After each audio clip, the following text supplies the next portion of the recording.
কাকু on the way আসছেন। From golf club. আমরা আর একটু ওয়েট করি। বল না বাবু, না বলছি আমরা স্টার্ট করি কারণ বৃষ্টি পড়ে যাবে ততক্ষণে এখানে দাঁড়া, start করি। বল না। দেখুন দেখুন আজকে সারাদিন আপনারা দেখেইছেন যে আমাদের ইন্ডাস্ট্রির, আমি বারবার বলেছি এটা আমাদের পরিবার। আমি এতক্ষণ প্রচুর মানুষ কাঁদছিলেন, তাদের সঙ্গেই ছিলাম। এটা আমাদের পরিবার, আমাদের শিল্পী, কলাকুশলী, আমাদের ডিরেক্টরস, প্রডিউসার্স, আমি তাদেরও বলছি, নামটাগুলো সব আলাদা আলাদা। এখানে তারাও ঠিকই একই রকমভাবে ভেবেছেন। কে রঞ্জিত, আপনি বসুন, আপনি বসুন, আপনি বসুন, আপনি যদি অপেক্ষা আসলে রঞ্জিত দার কথা বলি। রঞ্জিত দা আজকে প্রায় মাঝরাত্রে ফিরেছেন। আমরা অপেক্ষা করছিলাম। আমরা একটা বড় ডিসিশন আজকে যেরকম বলছিলাম যে আমাদের টেলিভিশন প্রডিউসার্স, তাদের সঙ্গে একটা একদম যেটাকে বলবো আগামী 25 বছর মানুষ মনে রাখবে, এবং এটার জন্য আমাদের কারোর কোনো ক্রেডিট নেই। আমাদের ক্রেডিট একটা ছেলের, যে ছেলেটা আমাদের ছেড়ে চলে গেছে, আমাদের চোখ খুলিয়ে দিয়ে গেছে এতগুলো শিল্পী, এতগুলো কলাকুশলী, সবার জন্যে। ঠিক সেইভাবে আমাদের ফিল্মের প্রডিউসার, ফিল্মের কাজের ধরনটা আলাদা বলে তাদের সঙ্গে আলাদা বসে ঠিক একই রকমভাবে ইভেন ইন্স্যুরেন্স থেকে শুরু করে এটা টেলিভিশনের জন্যে, ফিল্মের জন্য, এবং পুরো সিনেমা যাতে ইনশিওর্ড হয়, যেটা অল ইন্ডিয়াতে আছে, সেই ইন্স্যুরেন্সের জায়গা থেকে শুরু করে সবটা তারা আমাদের সঙ্গে আছেন। আমি আবার বলছি এটার ফ্যামিলির মতন, এবং তারও লেখাপড়া হয়েছে, সেটাও হয়তো 3-4 দিনের মধ্যে, 5 দিনের মধ্যে কিছু কিছু কাজ আছে। এবং ফাইনালি রঞ্জিত, এটা আপনি জানেন, অফিসিয়ালি আপনি বলুন, আমরা তাদের সাথে কাজ করব না যারা রাহুলকে আমাদের কাছ থেকে নিয়ে গেছে। এটা অলরেডি অ্যানাউন্সড।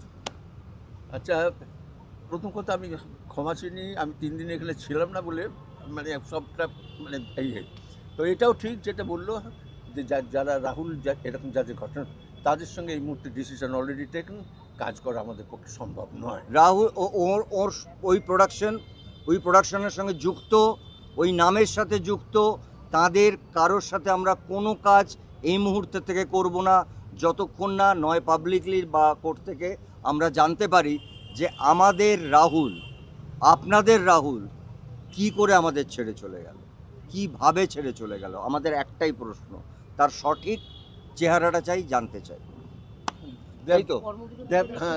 আর কর্মবিরোধী নেই, কাল থেকে আমরা কাজ শুরু করছি। ওই আবার বলছি, টেলিভিশন বলি, ফিল্ম বলি, সব কিছুটাই কাজ শুরু হবে। আমরা ভেতরে এতক্ষণ আলোচনা করে সবাইকে বলা হয়েছে, সবার কাজ শুরু হবে ওই একটা সংগঠন ম্যাজিক মোমেন্ট, এবং ওই নামগুলোর সঙ্গে যারা যুক্ত তাদের সবার সঙ্গে সেটা আমরা জানিয়ে দেবো যে এটার সঙ্গে আরও অন্য কোনো কোম্পানি আছে কিনা। ট্রুথটা যাতে বেরোয় সেটা হ্যাঁ, আমরা সত্যটা জানতে চাই, ঘটনাটা জানতে চাই। আমাদের কোনো লড়াই নেই কারোর সাথে, কোনো ঝগড়া নেই কারোর সাথে, সত্যটা কিন্তু আমাদের পরিবারের একটি ছেলে চলে গেল এইভাবে, যেখানে 8 থেকে 9 দিন আমরা অপেক্ষা করেছি। লিগালি যা স্টেপ নেবার সেটা আর্টিস্ট ফোরাম নিয়েছে, সেটা পরিবার, কারণ প্রিয়াঙ্কা আমাদের পরিবারের একজন সদস্য, রাহুলও ছিল। কিন্তু তার পরবর্তীকালে আমাদের তো একটা নিজস্ব জায়গা আছে, এটা আমাদের জায়গা, পুরো পরিবার মিলে ঠিক করেছে আমরা এই ওই পরিবারের মানুষগুলোর সাথে কাজ করব না যারা আমাদের পরিবারের একটা ঘরের ছেলেকে নিয়ে গেছে। তাদের বলতে হবে, পাবলিকলি বলতে হবে, এবং ফাইনালি প্রিয়াঙ্কাকে বলতে হবে হ্যাঁ এটা আমি মানলাম। এখনো 9 দিন হয়েছে বলেনি তারা, আপনারা সেটা সবাই জানেন। সত্যিটা জানতে হবে, এক্স্যাক্টলি হোয়াট হ্যাজ হ্যাপেন্ড দেয়ার। এইটা we are interested in that. এইটা অবশ্যই তাদের বলতেই হবে, এক্স্যাক্টলি কি ঘটেছিল, এক্স্যাক্টলি কি ঘটেছিল, এক্স্যাক্টলি কি ঘটেছিল। Thank you. ওইটা বলো, বাকিটা বলো। না আমি বলবো, বল না আমাকে বসো বসো, না তুমি বসো বসো, এটা বসো তোমার পাশে। 72 ঘন্টা বসো বোমাটা বসো।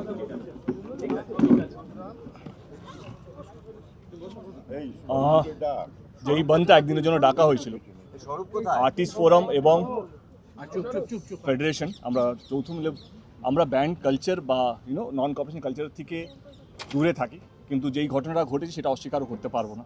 সেই জন্য সেই কোম্পানি বা তাদের ডিরেক্টরসদের সঙ্গে আমরা নন কর্পোরেশনে যাব, যতদিন না ওরা প্রমাণ করতে পারে যে তারা নির্দোষ বা তাদের কোনো দোষ নেই, তাদের কোনো ইয়ে নেই, পার্সোনাল কোনো ইয়ে নেই। Thank you so much. Bumba কোথায়? বুম্বাকে একটা কথা বলে রাখি, এক কথা। এই বুম্বা, ও বোম্বা এক সেকেন্ড কথা বলি ব্যান্ডটা উঠে যাবে ব্যান্ড না করিনি আমরা, না একটা উঠে ব্যান্ড অনির্বাণ ভাই কি যা artist ওটা টেন্ডারে আমরা বসবো। সাসপেন্ডেড ওরা সেটা বলেছিল ওরা বলে দেবে। বল। আমি যিশুকে আর স্বরূপকে বলবো, কারণ এটা আমাদের পরিবার। আমি আবার বলছি, এখানে অনেক প্রযোজকরা আছেন পেছনে দাঁড়িয়ে, আমি আবার বলছি রাহুল কিন্তু এই পরিবারটাকে এক করে দিয়ে গেছে। এটা আমাদের কাছে কাম্য ছিল না, নিশ্চয়ই কাম্য ছিল না, কিন্তু এই পরিবারটা এক হওয়াটা বোধ হয় ও উপর থেকে দেখছে যে আজকে সারা ইন্ডাস্ট্রি, পুরো ইন্ডাস্ট্রি, এটা টেলিভিশন, ফিল্ম, ওটিটি সব বাইরে, আমরা সবাই এক জায়গায় আছি, এটা দেখছি। এবং এই এক জায়গায় আমরা থাকবো বলে আমার ধারণা, রাহুলের জন্য থাকবো, থাকতেই হবে থাকতেই হবে। থাকতেই হবে কিছু বলার? আর সবাই তো বলেছেন বড়রা, হ্যাঁ বলছি আমি তো, সবাই বড়রা বলেছেন, একটা কথাই বারবার একটা কথাই বেরিয়ে আসছে সেখান থেকে, যে রাহুলের মৃত্যুতে আমরা মানে আমাদের ভেতরটা পুরো ভেঙে চুরমার হয়ে গেছে। ফলে আমরা নিজেরা জানি না কিভাবে নিজেদেরকে মানে চোখের দিকে তাকিয়ে আমরা কথা বলতেও পারছি না, যে মানে এত কষ্ট হচ্ছে যে একটা ছেলে এইভাবে প্রাণ দিল অ্যাক্টিভ শুটিংয়ের মাঝখানে। সেটা আমাদের কাছে সবার কাছে একটা বড় কনসার্নের জায়গায় দাঁড়িয়েছে, যে সত্যি আমাদের সেফটি আর সিকিউরিটি জায়গাটা কতটা কায়েম রাখতে পারছি আমরা আমাদের শুটিং যখন অ্যাক্টিভ থাকছে।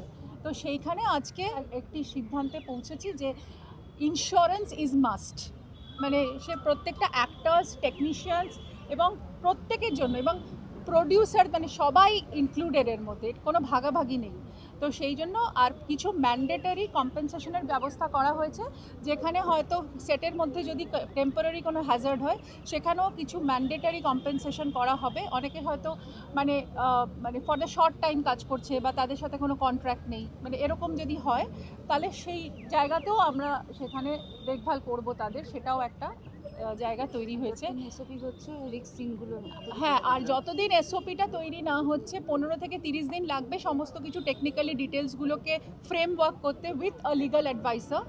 ততদিন ওই রকম রিস্কি জোনে কেউ শুটিং করবে না, কোনো রিস্ক ইনভলভড কোনো শুটিং থাকলে সেখানে কেউ শট দেবে না।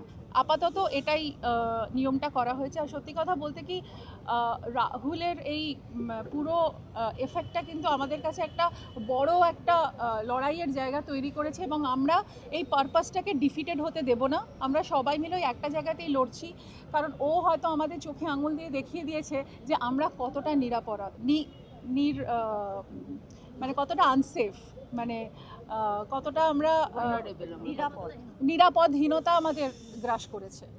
তো আই থিঙ্ক সেখানে আজকে সব বড়রা এসে আমরা সবাইকে, মানে আমাদের একটা জায়গাতে আমরা সবাই সম্মিলিত হয়ে একটা কথাই বলেছি, যে কেউ আমরা এখন সেপারেট নই, সবাই একসঙ্গে একযোগে এটা নিয়ে লড়বো, এবং আমরা একটা ভালো ভবিষ্যতের জন্য যাতে সবাইকে একটা ভালো ইন্ডাস্ট্রি, একটা সেফ ইন্ডাস্ট্রি দিতে পারি, সেটার জন্য আমরা এগিয়ে যাব।